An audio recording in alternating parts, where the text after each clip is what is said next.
You ask Tiger to solve. This deals with linear equations with one unknown. The final result is b equals 2. Let's solve it step by step. Group all b terms on the left side of the equation. Subtract 4b from both sides. Group like terms. Simplify the arithmetic. Group like terms. Simplify the arithmetic.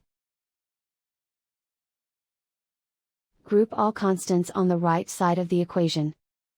Subtract 2 from both sides. Simplify the arithmetic.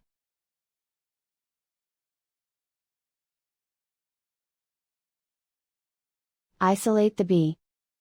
Divide both sides by -7. Cancel out the negatives. Simplify the fraction. Cancel out the negatives. Find the greatest common factor of the numerator and denominator.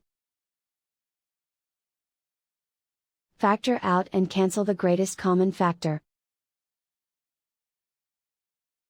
And so the final result is b equals 2.